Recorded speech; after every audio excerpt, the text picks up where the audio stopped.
Bonjour à tous, ton message du jour, et je brassais mes cartes, j'ai ces trois là qui sont tombés, je me suis dit bon bah c'est que c'est le point de départ, j'ai pas posé d'intention, savoir quel est le message qui devait vous être donné. Alors clairement aujourd'hui, pour toi qui tombes sur cette vidéo, alors si tu sens à un moment donné cette vidéo un frisson, une expansion au niveau du chakra du cœur, un ressenti dans ton corps où tu dis putain celle-là elle est pour moi, écoute ce message. Clairement, ce qu'on te dit aujourd'hui, c'est une nécessité de t'isoler d'une personne qui gravite autour de toi. Alors, ça vient peut-être en écho aussi avec une guidance que j'avais fait, qui était parue hier.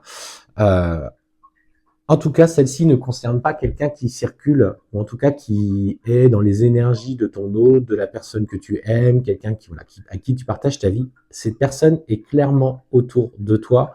En tout cas, c'est ce que je ressens. Et on te dit, tu vois, il faut que tu t'isoles de cette personne, en tout cas que tu protèges suffisamment tes énergies de celle-ci. Parce que clairement, elle est en train de produire un effet néfaste sur ce que tu es en train de mettre en place. Alors, elle peut paraître de bon augure, elle peut paraître de bons conseils, elle sollicite ton temps pour que vous sortiez ensemble, etc. Mais derrière se cache des énergies un petit peu plus négatives. Bon, l'autre jour, j'avais fait une vidéo d'ailleurs sur des vampires énergétiques. Et pour moi, clairement, cette personne en fait partie. Euh, ouais, elle cherche à capter une partie de tes énergies et elle le fait d'ailleurs de manière assez bien volontiers, je dirais, plutôt que voilà, volontairement ou involontairement, mais en tout cas, quand elle est en ta présence, analyse un petit peu ce que tu ressens quand tu reviens, par exemple, d'une soirée avec cette personne ou tu as passé un petit moment avec elle. Est-ce que tu te sens fatigué et que tu te sens épuisé émotionnellement? Ça, c'est les effets que l'on ressent après une présence ou après un appel avec un vampire énergétique.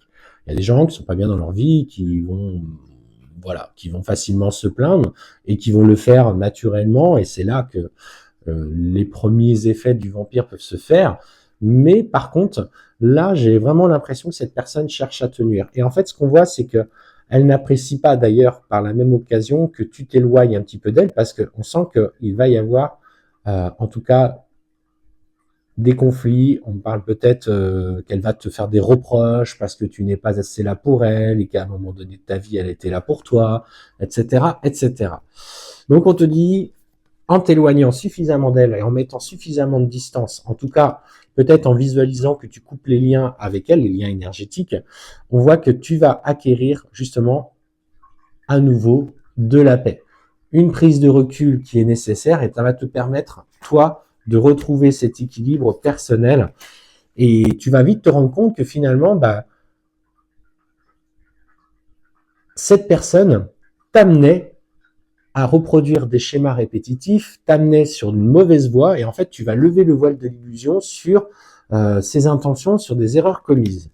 Donc en fait on voit du coup que tu protèges tes énergies, tu t'équilibres à nouveau. C'était ce petit message aujourd'hui pour toi. Alors c'est une petite guidance, mais veille à ton entourage, à tes fréquentations, parce qu'il y a une personne, alors il y en a peut-être une en particulier qui va te parler avec les conseils que je t'ai donnés, mais surtout, veille à ton équilibre énergétique, surtout en sa présence.